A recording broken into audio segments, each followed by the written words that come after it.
De Rolanga.com, aquí Telemétrico F1 y toda la actualidad semanal de la Fórmula 1.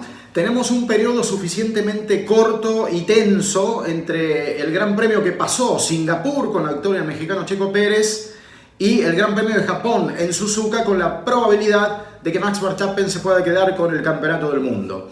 Ahora, en medio de todo eso hay una discusión que puede cambiar tranquilamente la historia de la Fórmula 1 y puede sensibilizar la definición incluso del campeonato del año pasado.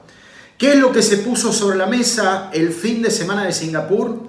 Los excesos en los límites presupuestarios. ¿Qué les quiero contar con esto?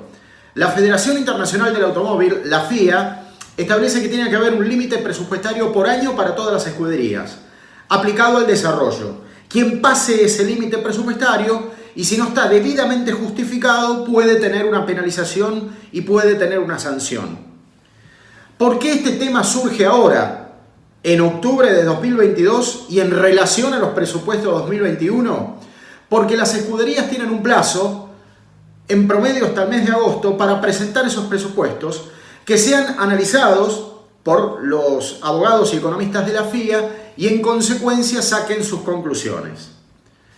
Resulta ser que en esa evaluación, según trascendió el otro día en Calle de Boxes, 2 equipos habrían sido los que superaron los límites previstos en los últimos acuerdos que tuvieron las autoridades de la FIA con las escuderías. Pero que hay una batalla de fondo que nace con la intención de equilibrar las cosas. Hace años atrás no había límites presupuestarios y el problema era que escuderías muy fuertes como Ferrari, como Mercedes, gastaban cifras siderales de dinero en actualizaciones, en desarrollos, y obviamente había mucha diferencia respecto del resto. Mucho más atrás en el tiempo, incluso esas escuderías fuertes tenían la posibilidad irrestricta de testear el auto, de practicar incluso sobre sus propios circuitos. Y las escuderías más pequeñas no, porque la puesta en funcionamiento de un fin de semana de test es realmente muy cara, es muy onerosa. La cuestión es que la primera limitación data de mediados de 2000, cuando empezaron a restringir la posibilidad de que, por ejemplo, Ferrari en Fiorano, con el auto del año en curso, hiciera todo tipo de ensayos. No solo para Ferrari, sino para también el resto de las escuderías. Pero más acá en el tiempo, hubo un momento, en 2019, donde se practicó el primer límite presupuestario. Dijeron 175 millones de dólares para todos. Y a eso se ataron. Cuando nace 2020, y lamentablemente todos pasamos por la pandemia, las escuderías se dieron cuenta de que no estaban pudiendo generar recursos, porque la paralización de la actividad los había lesionado a todos. La cuestión es que le piden a la máxima autoridad del automovilismo que revea la cuestión de los presupuestos. Entonces, la FIA dice, bueno, bajemos los límites presupuestarios hasta donde todos puedan llegar. Ese límite se fijó en 145 millones de dólares. Y así transcurrió 2020. Pero ya estaba previsto que año por año descendiera 5 millones de dólares. Llega el año 2022, baja 5 millones de dólares, perdón, llega 2021, baja 5 millones de dólares y se fija el presupuesto en 140 millones. Ahí es donde aparentemente algunas escuderías se habrían excedido. El tema es que si se excedieron un 5% es considerada una infracción baja, una infracción no de riesgo, porque puede ser algún tipo de actualización que hayan utilizado fuera de término. Hay que ver en qué momento del calendario, hay que ver qué tipo de incidencia deportiva eso pudo llegar a tener. Y puede tener una penalización, una moderada quita de puntos en el campeonato subsiguiente, limitación en las horas de utilización de túneles de viento, alguna cuestión,